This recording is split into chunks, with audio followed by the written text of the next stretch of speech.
आज मणिपुर के अधिकांश हिस्सों में आम दिनों की तरह स्कूल चल रहे हैं, कॉलेज चल रहे हैं, दफ्तर और दूसरे संस्थान खुले हैं।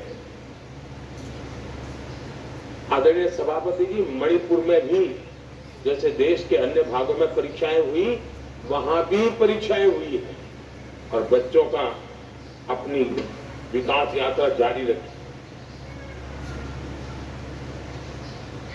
आदरणीय सभापति, केंद्र और राज्य सरकार सभी से बातचीत करके शांति के लिए, सौहार्द रास्ता खोलने के लिए लगातार प्रयास कर रही है। छोटे छोटे इकाइयों को जोड़ करके इन ताने बाने को गूंथना एक बहुत बड़ा काम है और शांतिपूर्ण तरीके से हो रहा है। बीते समय में पहले की सरकारों में ऐसा नहीं हुआ। गृह मंत्री स्वयं कई दिनों तक वहां रहे, गृह राज्य मंत्री हफ्तों तक वहां रहे और बार बार वहां जाकर के संबंधित लोगों को जोड़ने का प्रयास करते रहे।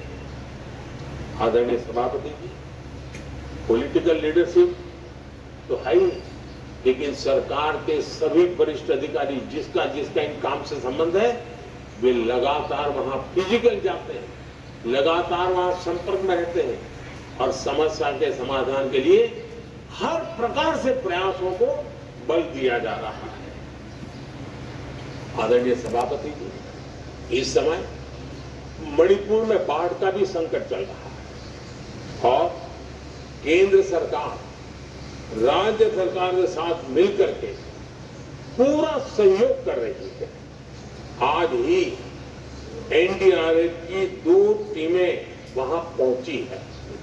कहने की प्राकृतिक मुसीबत में भी केंद्र और राज्य मिलकर के मणिपुर की चिंता कर रहे हैं। आदरणीय सभापति जी,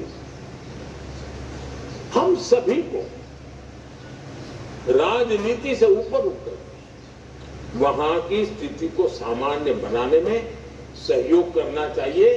ये हम सबका कर्तव्य है। आदरणीय सभापति जी, जो भी तत्व मणिपुर की आग में घी डालने की कोशिश कर रहे हैं, मैं उनसे आगाह करता हूं कि ये हरकतें बंद करें। एक समय आएगा मणिपुर ही उनको रिजेक्ट करने वाला है, ऐसे लोगों को। आदरणीय सभापति जी, जो लोग मणिपुर के इतिहास को जानते हैं, मणिपुर की घटनाक्रम को जानते हैं, उनको पता है कि वहां का सामाजिक संघर्ष का एक लंबा इतिहास है। उस संघर्ष की मानसिकता की जड़ें बहुत गहरी हैं, इसको कोई नकार नहीं सकता। अब कांग्रेस के लोग ये न भूले कि मणिपुर में इन्हीं कारणों से 10 बार राष्ट्रपति शासन लगाना पड़ा है। इतने छोटे से राज्य में 10 बार प्रेसिडेंशियल रूल लगाना पड़ा है, राष्ट्रपति शासन लगाना पड़ा है। कुछ तो मुसीबतें होगी और ये हमारे कार्यक्रम में नहीं हुआ है, लेकिन फिर भी राजनीतिक फायदा उठाने के लिए वहां पर जिस प्रकार की हरकतें हो रही हैं और राष्ट्रपति जी, आदरणीय सभापति जी, मैं इस सदन में देशवासियों को बताना चाहता हूं, 1993 में मणिपुर में ऐसे ही घटनाओं का क्रम चला था और इतना तीव्र चला था, इतना व्यापक चला था, वो 5 साल लगातार चला था। तो ये सारा इतिहास समझ करके हमें बहुत समझदारी के पूर्वक स्थितियों को ठीक करने के लिए प्रयास करना है। जो भी इसमें सहयोग देना चाहते हैं, हर एक का सहयोग भी हम लेना चाहते हैं, लेकिन हम सामान्य स्थिति को बरकरार रखने में, शांति लाने में भरपूर प्रयास कर रहे हैं। आदरणीय सभापति जी, ये मेरा सौभाग्य रहा है कि मैं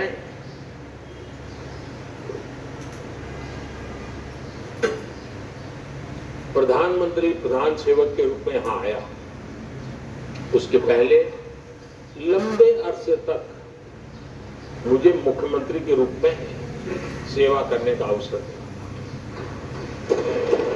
और इसके कारण मैं अनुभव से सीखा हूं कि फेडरलिज्म का महात्म्य क्या होता है, और उसी में से कोऑपरेटिव फेडरलिज्म और उसी में से कॉम्पिटिटिव कोऑपरेटिव फेडरलिज्म, इन विचारों को मैं बल देता आया हूं।